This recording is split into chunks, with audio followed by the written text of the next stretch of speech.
Hey guys, and welcome to this video where we're going to talk about finding the perfect investment location for your property, right? For your investment property. Now, this is one of the first things you do when you get started in property is looking at what location is best to invest in. And it's a very key part. And sometimes it does take really long, because if you've already started looking, you'll probably understand that 1 minute you've got this option, then you've got that option. And the UK is quite wide. Not everyone is just considering England, but some people are considering Scotland, Ireland, Wales. So I can understand the struggle you may be going through right now. So I'm hoping that this video is going to help you narrow down your searches by giving you some key fundamental things to think about when you're looking at your key location for investment. Now, a lot of you will be restricted by finance and affordability and what your budget is saying. So that kind of is helpful because it just outrules so many locations that you can't afford. So it makes you narrow down those little pockets that you can afford and then look at those attributes within those pockets to decide on what location is right for you. So that having a budget is actually a good thing. So one of the key things you want to do before you even start looking at a location is understanding how much money you have to spend on your investment, so then you can naturally narrow down these locations and find one that's right for you. Now, sorry if this video is a little bit echoey, it's because I'm in my office and I've recently renovated my office, and I took out a lot of stuff in here, you know what I'm saying? I emptied it out quite a lot and I'm kind of slowly putting things back in. But that's how I like it. My new way forward is less. Less is more. Simplicity. I like that. Basic. Keep things minimal, minimalistic. I really like that. But then that means you guys are going to have to suffer because you got a little echo going on and that might annoy you. But just ignore it. Just ignore it. That's why I used to tell my son when he was 4 years old in school and he was getting into school, getting around all these kids, and they're like, Mom, he said this, Mom, he said that. I said, baby, just ignore it. Just ignore it. Just let me tell you, do this. Click.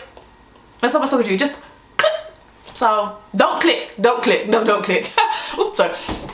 Don't click. Click on and listen to what I'm about to say. So now when it comes to finding your investment location, right? Presumably we're going to be talking about buy-to-lets, but it doesn't matter whether you're doing service accommodation, rent-to-rent, HMOs, buy-to-let, new build developments, which is an area I want to get into. So if anyone is looking to joint venture with somebody who wants to do new builds in Wales, hit me up straight away, because I'm looking to do a new build on one house first, get some land, new build on one house, and then we move it up to 2, 3, 4, okay? So if y'all want to grow like that and work with me like that, hit me up straight away. But if you're watching this video, that might not be you. I don't know. So location, it doesn't matter what strategy you're doing. The location in which you're doing your strategy will determine the success of the investment. Now, when we're talking about locations, really think about yourself. Think about who you are and your criteria. Think about your mother, think about your cousin, think about your auntie or your uncle down the road, think about your niece and your nephew, and look at their lifestyles and see what decisions they made for their locations. So a quick story, my sister, she's 18 and she got into the London School of Fashion, and she's just starting out in life. She's going into the big wide world, and I've been working with her about money management all throughout the summer, and it's just so beautiful to see her grow and prosper and flourish into this beautiful girl. She's so disciplined, so dedicated. Love this girl. Now, she has left quiet old Wales, where to me it's beautiful. I love it here, but I'm in a different stage of life to her. She's left this quiet scenery to go to busy hustle and bustle London, where people don't sleep, where the town never sleeps, where kids are just drunk every minute. Not that she gonna be doing that, because I'll be down there fast ready to stick a pin up her ass. I'm about to say stick a pin up, but I'm ready to stick a pin in her ass when I hold up a knife. That doesn't look good. But it's a complete different lifestyle. But that's the stage of life that she's at. She's gone into the London School of Fashion. She's gone to London. She's gone there to live for the next 4 years. She's going to be spending 1 year in Paris and coming back. And I'm definitely going to be following her to Paris for a little while just to see what that's all about, because I'm learning French. And I gotta practice my French. But the key thing is, her stage of life that she's in. She's 18, London, hustle and bustle. She's in that lifestyle now where she now needs to go and find accommodation where she's going to rent one room because that's all she's going to be able to afford on student finance. Obviously, she got family, so that's going to be a little bit different. But growing her up, she's going to learn a bit more about money management, and she's going to have the student finance to help balance that bank book of hers. But that's one person, right? Then I got my cousin. Right, let me tell you about my cousin. But you get the gist, right? I won't tell you about my cousin, but you get the gist. So that's the kind of similar thing that you're looking at, is why have they moved there and what kind of things have they looked for as a reason for why they've moved there. So it's like taking the same approach. Now, the reason I moved to Wales is because I wanted to be, fundamentally, I wanted a change of scenery for my child. And if I had more kids, I would have said children. And sometimes I feel like I got lots of children because I got so many damn siblings. It's like I want to be able to grow my son and family in a location that is not harmful. When they're out on the road, there's no harm, but there's harm. But the crime rates here are just so much lower than London. I wanted to be able to put him into a very good school where there's less influence, less negative influence, and there's good schools in London, okay? But these are just my decisions. I wanted to be able to him to enjoy the outdoors and not have me at home worrying, because there's so much cars on the road in London. Up here, there's not as many cars. So there's basically, I wanted a safe environment to raise my son in, a long story short. That's one thing. Then I also wanted to invest in property, and I wanted to be able to allow myself to do that quickly and be able to replace my income quickly and build a portfolio. And I wanted a low entry barrier for financially, right? I don't want to have to save forever or always have to find money or always have to do things. I want to be able to, if one day I want to go and get a job, I can go get a job and still work and save a deposit and be able to buy a house and buy another house and buy another and do it like that, right? Because I'll be buying smart. The BRRRR. So these are the kind of things that I was looking at that was helping me make a decision. But most importantly, I didn't want to be next to my mom as well. She moved up here. That's my mama right there. And me and my mom, we like Batty and the bench. You know the Batty? You know the Batty, the Batty, your bum sits on the bench and they close, right? Every time you sit, your bum's touching something. That's how me and my mama. So when she moved, I said, oh mama, you moved to Wales? Well, I ain't never gonna go to Wales. Whew, catch me one whole year later, I was up in Wales. We just too damn close for me to stay away. So she's my main support, and I'm kind of her main support. So I wanted to be close to my mum. So that was another reason why I moved here. But coming to Wales, it wasn't just me, okay, these are the key things why I want to move here, that's why I want to move here. I also wanted to choose a location that has good schools, that has somewhere that we can walk to. If my car breaks down, I can go to the shop and walk there and be able to feed us. You know, I wanted to be able to be close to a hospital because I have a child, and children have accidents, seems like all the time. So I need to be near somewhere where there's a good hospital. So, sorry, got a little cold, but it's not COVID. I had a test on Friday, it was negative. But you know, we're coming up, we're in winter now, so you know how that goes. So, you know, these were the key things that were important to me. So now when I sit back and say to myself, all right, well, I want to do buy-to-lets, it's not going to take no kind of brain math magician or to think about what kind of things people will want when they are looking to live in a house that they're going to rent, right? So I knew what people are going to want. So it's very easy to find a location. You know what I decided to do? I invested right on my doorstep. I thought, well, wait a minute, if I could choose this location coming from London, because I'm not coming from no countryside where there's already nothing, you know, in the valleys. Like in Wales, there's so many valleys. Even in England, there be valleys. And if someone's coming from the valley, then coming to somewhere that has one or two more shops is an upgrade. But I'm coming from London. Yeah, y'all know London. I don't even gotta go detail, because if you know New York, if you're in America, you know New York.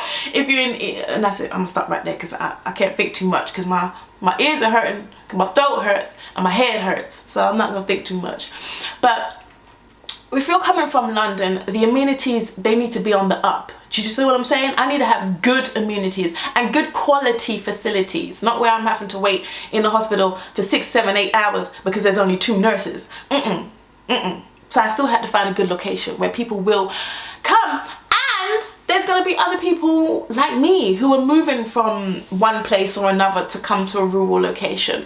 So I thought, why not invest on my doorstep? Which is a bit of a no-brainer. So there you go. So when it comes to you looking at your location to where you're going to invest, you got to think like the person who you want to rent to. So if you're going to rent to someone who, say, is a professional, they're a single individual, they've come out from university, they're now looking to get a job, so they're post-grad, they might want to continue their studies and get their doctorates or PhD, or they might want, which requires work experience, then someone like that, they're going to need to be around good employment facilities or good employment options, somewhere where they may have hospitals, or they may have science labs, or they may have you know, the sea, because there's a lot of talk around economics and how we can be a lot more efficient. Did I said economics, didn't I? You know what I mean.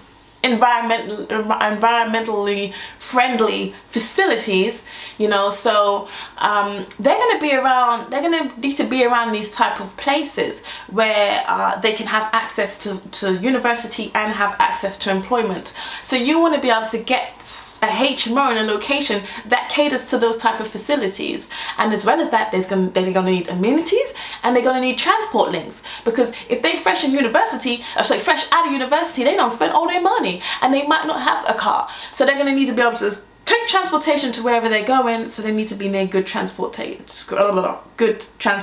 links. That's a no-brainer. That's a no-brainer, right? Now we talk about service accommodation. If you're thinking about a location for service accommodation, who takes on service accommodation? Sometimes I go for service accommodation when I'm going to visit London.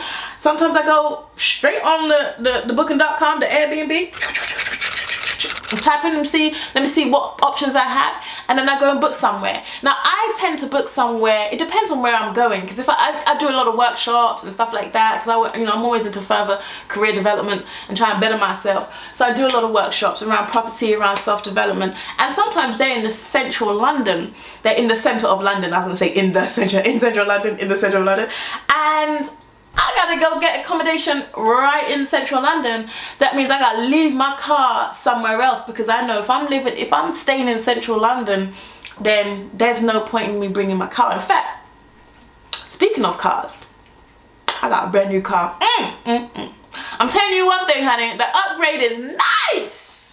My family said to me, Sabrina, you need to get a new car. Sabrina, you need to get a... And I said, listen, you need to mind your business. That's what you need to do. Don't worry about my pockets. Don't worry about my finance. Don't worry about my car. My car gets me from A to B. That's how my mom raised me.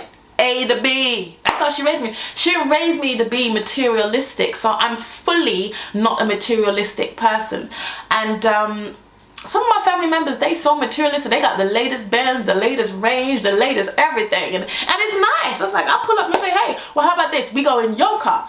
But now I'm the person with the nice car. It seems like everybody want to go in my car. So it's like you get rid of the old car and you got new car problems. Don't want to talk about the new car problems. Like when I'm parking my car now, I don't even want to park nowhere near anybody else's car. So it's like I don't want to park near anyone else's car. So I drive way to the very end of the car park.